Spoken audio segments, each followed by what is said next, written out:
जैसे आरसीबी इतने purse amount 83 crore से अंदर आया था, जो भी किया है जस्टिस नहीं किया। यही मेरा ऑनेस्ट, आरसीबी का बॉलिंग बहुत वीक लग रहा है मेरे हिसाब से। ये टीम डर पैदा नहीं करती है। जैसे आरसीबी भले रिजल्ट कुछ भी हो, पहले डर आपको लगता था। नाम अगर आप कई बार कहा था ना आईपीएल में, आप जस्ट कागज वाले नाम पढ़े ना, इस टीम का नाम देख के आपको डर नहीं लगेगा। नाम से जीतने आएगा, काम से आएगा। काम एक एक्सप्लोसिव बैटिंग लाइनअप, एक धुआंधार पेस अटैक और कई सुपर बोल्ड डिसीजंस। ये है आरसीबी के 2025 स्क्वाड का वन लाइनर रिव्यू। विजडन ने आरसीबी के स्क्वाड को बेस्ट बताया है, तो वहीं जियो सिनेमा के एक्सपर्ट पैनल ने स्क्वाड को सबसे खराब बताया है। Mohammed Siraj, Will Jacks, captain Faf, Cameron Green, Glenn Maxwell, किसी को भी आरसीबी ने इस बार टीम का हिस्सा नहीं बनाया। आरसीबी मैनेजमेंट के हर डिसीजन को हम इस वीडियो में एनालाइज करेंगे, तो hit that like button and subscribe to the channel.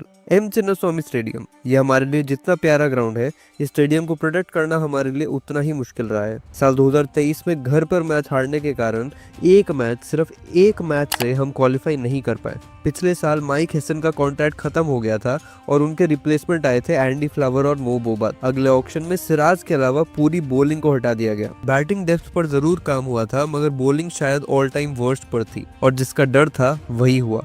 हमारी बॉलिंग बुरी तरह से एक्सपोज हो गई। हम पहले 8 में से 7 मैच हार गए और केकेआर के अलावा हम एक भी मैच जीतने के आसपास भी नहीं थे। फिर एक इम्पैक्ट सब ने पूरी तकदीर बदल दी। स्वप्निल सिंह ने आते ही आरसीबी को सीजन का पहला एलबीडब्ल्यू दिलवाया और बॉलिंग में मानो एक नई जान भर दी। And from a horrible forgettable season, RCB qualified once again. लोगों ने हमें राइट ऑफ कर दिया था, मगर उस सीजन के बाद ट्रोल्स हमें राइट ऑफ करने से पहले 2 बार सोचेंगे। आरसीबी 2020 से प्लेऑफ में क्वालिफाई करने वाली सबसे कंसिस्टेंट टीम है, मगर हमने 5 साल अच्छा करने के बावजूद कभी सीरियस टाइटल कंटेंडर्स की तरह नहीं खेला है, और उसमें सबसे बड़ा कारण रहा है टीम का बैलेंस। आरसीबी हमेशा से एक बैटिंग हैवी टीम रही है, इतनी बैटिंग हैवी कि हमेशा बॉलिंग को कॉम्प्रोमाइज करना पड़ा है, मगर इस साल उस पर काम किया गया है। इस साल का पेस अटैक हमने इससे पहले आज तक कभी आरसीबी में नहीं देखा था। चिन्नास्वामी को कॉन्कर करने के लिए भुवनेश्वर कुमार और जॉश हेजलवुड को साइन किया गया है। And what a duo! हमने सालों से इन दोनों को कंसिस्टेंटली परफॉर्म करते देखा है, और ये दोनों एक्सपीरियंस की खगान है। भुवी ने आईपीएल में 2 पर्पल कैप जीते हैं और आईपीएल में सबसे ज्यादा विकेट लेने वाले इंडियन फास्ट बॉलर है। 2022 के T20 वर्ल्ड कप में भुवी दुनिया के बेस्ट पावर प्ले बॉलर थे। इस साल सितंबर में हुए यूपी T20 लीग में भुवी ने 11 मैच में 6.28 की इकोनॉमी से बॉलिंग करी, और उनमें कुछ मैचेस ऐसे भी थे जिसमें भुवी रन देना भूल ही गए। On going Syed Mushtaq Ali trophy में भुवी ने 5 मैचेस खेले हैं जिसमें उनकी इकोनॉमी 5.7 की है। हिस्टोरिकली अगर भुवी का रिकॉर्ड देखें, तब एम चिन्नास्वामी स्टेडियम में भुवी ने 9 मैचेस खेले हैं, जिसमें अगर लास्ट मैच को छोड़ दिया जाए तो उनकी इकोनॉमी 7.3 की है। उनका साथ देने के लिए रखा गया है Australian spearhead bowler Josh Hazlewood को। ये पहले भी आरसीबी में खेले हैं, मगर कोविड के कारण इन्होंने अभी तक एक भी आईपीएल मैच एम चिन्नास्वामी में नहीं खेला है। अगर कंसिस्टेंसी की बात करें, तब हेजलवुड एक ऐसे गेंदबाज है जो एक टप्पे पर 24 की 24 गेंदें डाल सकते हैं, और मेरे ओपिनियन में ये स्टार्क और कमिंस से फिलहाल एक सुपीरियर बॉलर है। तेज गेंदबाजी में उसके अलावा 2 और बेहतरीन साइनिंग्स करी है आरसीबी ने, श्रीलंका के जूनियर मलिंगा नुवन थुशारा और जम्मू कश्मीर के सुपर टैलेंट रसिक सलामदर, और ये दोनों आरसीबी के एक्स फैक्टर बन सकते हैं। उनके अलावा यश दयाल को हमने रिटेन किया था। Yash Dayal power play, middle overs और डेथ तीनों में बॉलिंग कर सकते हैं, लेकिन मेरे ओपिनियन में ये भुवी के साथ नए बॉल से कहर ढा सकते हैं। रिजर्व फास्ट बॉलर्स में यूपी के अभिनंदन सिंह और साउथ अफ्रीका के लुंगी नगीडी को भी स्क्वाड का हिस्सा बनाया गया है। अब आता है वीक स्पॉट की तरफ। पिछले साल की तरह इस साल भी स्पिन बॉलिंग हमारा वीक स्पॉट रहने वाला है, मगर पिछले साल से फिर भी हमने स्पिन बॉलिंग में अपग्रेड किया है। पिछले साल हमारे स्पिनर्स थे हिमांशु शर्मा, मयंक डागर, कर्ण शर्मा और सेकंड हाफ में स्वप्निल सिंह। इस साल स्वप्निल तो है ही, साथ में कृणाल पांड्या को भी ऐड किया गया है। कृणाल एक बहुत हैंडी बैटर है जो किसी भी पोजीशन में बैटिंग कर सकते हैं। आईपीएल में उनका ओवरऑल इकोनॉमी 7.37 का है, जो कि एम चिन्नास्वामी में घटकर 6.58 का हो जाता है। उसके अलावा केकेआर के यंग स्पिनर सुयश शर्मा को लिया गया है एज मेन लेग स्पिनर, जो कि एक बड़ा गैम्बल हो सकता है। उसके अलावा लियम लिविंगस्टन भी एक रिलायबल स्पिनर है जो ऑफ स्पिन, लेग स्पिन और सीम अप सब कुछ डाल सकते हैं, मगर उनका मेन काम बैटिंग है। रिजर्व्स में मोहित राठी भी अवेलेबल है जो कि दूसरे लेग स्पिन ऑप्शन है, और उन्होंने भी पिछले 2 साल से कमाल की इकोनॉमी से बॉलिंग करी है। अब आते हैं बैटिंग पर।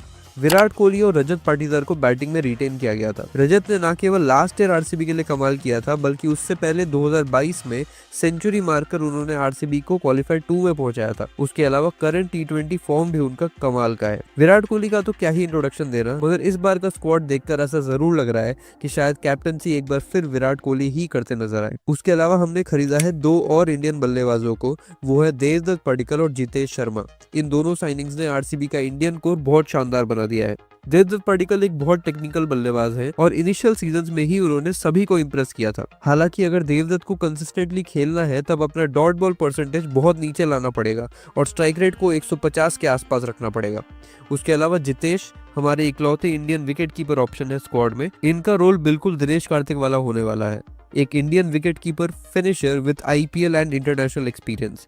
पूरे ऑक्शन लिस्ट में इस डिस्क्रिप्शन का सिर्फ एक खिलाड़ी था और वो है जितेश शर्मा। आईपीएल में पंजाब के लिए खेलते हुए 40 मैच में इनका स्ट्राइक रेट 151 का था and I am sure RCB में इनका स्ट्राइक रेट इससे भी बहुत ऊपर रहने वाला है। इनके अलावा 2 और इंडियन ऑप्शंस लिए गए हैं स्वास्तिक छिकारा और मनोज भांडगे के रूप में। स्वास्तिक ने पिछले 2 साल से यूपी टी20 लीग में बहुत इंप्रेस किया है। इस साल उस टूर्नामेंट के प्लेयर ऑफ द टूर्नामेंट भी थे। हालांकि उसके बाद रणजी ट्रॉफी और सैयद मुश्ताक अली ट्रॉफी में उनका फॉर्म बहुत खराब रहा है। अगला नाम है मनोज भांडगे। लोकल खिलाड़ी है, मीडियम पेस बॉलिंग करते हैं और रिलायबल फिनिशर भी है। स्वास्तिक छिकारा और भांडगे दोनों ने अपनी स्टेट की टी20 लीग के फाइनल्स में मैच विनिंग इनिंग्स खेलकर टीम को टूर्नामेंट जिताया था। ओवरसीज खिलाड़ियों में 5 ऑप्शंस हैं। सबसे पहले दोनों फिनिशर्स पे आते हैं, टिम डेविड और रोमारियो शेपर्ड।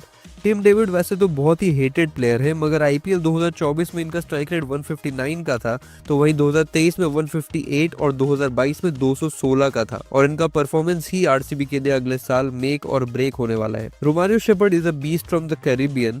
ऑलराउंडर है, बॉलिंग भी कर सकते हैं, लेकिन ये अगले साल रिजर्व ऑप्शन ही रहने वाले हैं। उसके बाद आते हैं English trio, Liam Livingstone, Phil Salt और जेकब बेथेल। लियम लिविंगस्टन काफी ऑन एंड ऑफ रहते हैं। पिछले 2 साल से अग्रेसिव बैटिंग जरूर कर रहे हैं, मगर कंसिस्टेंसी अच्छे नहीं है। अच्छी बात यह है कि इनका करंट फॉर्म अच्छा है, excluding the Abu Dhabi T10 league. उसके बाद आते हैं जेकब बेथेल, इंग्लैंड के नए 21 साल के सुपरस्टार। लेफ्ट हैंडेड बैटर है, बैटिंग करते टाइम बिल्कुल बेन स्टोक्स जैसे दिखाई देते हैं। अभी इंटरनेशनल का सैंपल साइज बहुत छोटा है, मगर बहुत इंप्रेसिव है। उसके अलावा ये लेफ्ट आर्म स्पिन का ऑप्शन भी लेकर आते हैं। आखिरी नाम और बैटिंग से मेरी फेवरेट साइनिंग फिल सॉल्ट।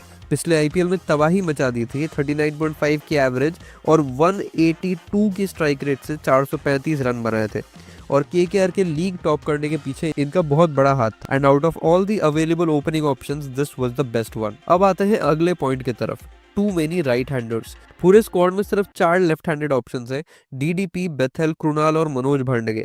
शायद यही कारण है कि आरसीबी 23.5 करोड़ तक वेंकटेश अय्यर के पीछे भागी थी और इस प्रॉब्लम को टैकल करने के लिए शायद कृणाल पांड्या को बीच में फ्लोटर की तरह इन एट 5 खिला दिया जाए। ओवरऑल स्क्वाड बहुत बैलेंस्ड है। आरसीबी में इतना अच्छा बॉलिंग अटैक मैंने इससे पहले कभी नहीं देखा है। इवन दो पहले दिन के एंड में we were looking clueless, but हमने एक कमाल का स्क्वाड बना लिया है और मैं टॉप 4 के लिए तो इस बार बहुत ही ज्यादा होपफुल हूँ। That's it for the video.